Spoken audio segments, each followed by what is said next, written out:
Je suis française, mais depuis quelques années, j'habite au Canada, plus précisément au Québec.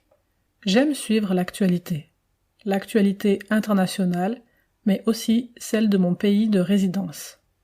Début juillet 2020, j'ai entendu qu'il y avait eu 78 féminicides au Canada depuis le début de l'année. Mais qu'est-ce qu'un féminicide exactement? Un féminicide est un ensemble de violences exercées contre une femme et menant à son meurtre en raison de son genre, c'est-à-dire parce que c'est une femme.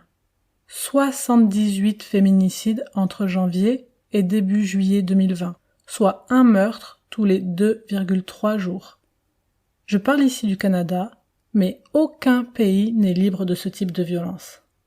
Alors, qui est le plus exposé à ces violences? D'abord, on note que le taux de féminicide est particulièrement élevé dans les zones rurales, c'est-à-dire en dehors des villes. En 2019, le Nunavut, le Yukon, le Manitoba et l'Alberta sont les provinces et les territoires qui ont comptabilisé les taux les plus élevés de meurtres de filles et de femmes.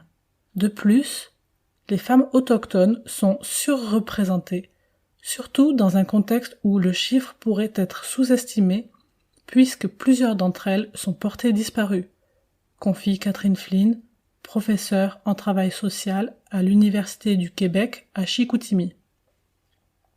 Et en temps de Covid, où en est-on des féminicides? Les violences misogynes ont souvent lieu à la maison. En 2019, 55% des femmes ont été tuées chez elles, loin des regards. On parle beaucoup des violences qui sont vécues par les femmes dans l'espace public. Mais les féminicides sont commis dans l'espace où elles devraient se sentir le plus en sécurité, soit la sphère intime, souligne Catherine Flynn.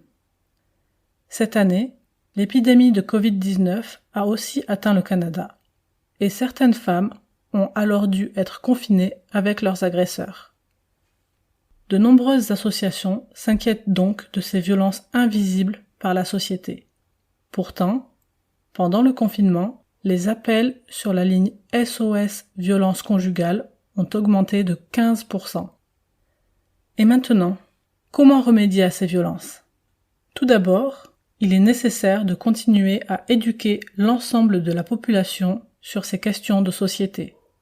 Mais les gouvernements provinciaux ont eux aussi leur rôle à jouer pour aider les structures d'accueil dédiées aux femmes, non seulement au niveau des maisons d'accueil d'urgence, mais aussi pour permettre aux travailleurs sociaux d'accompagner les femmes victimes de violences conjugales sur le long terme pour qu'elles puissent se reconstruire sereinement.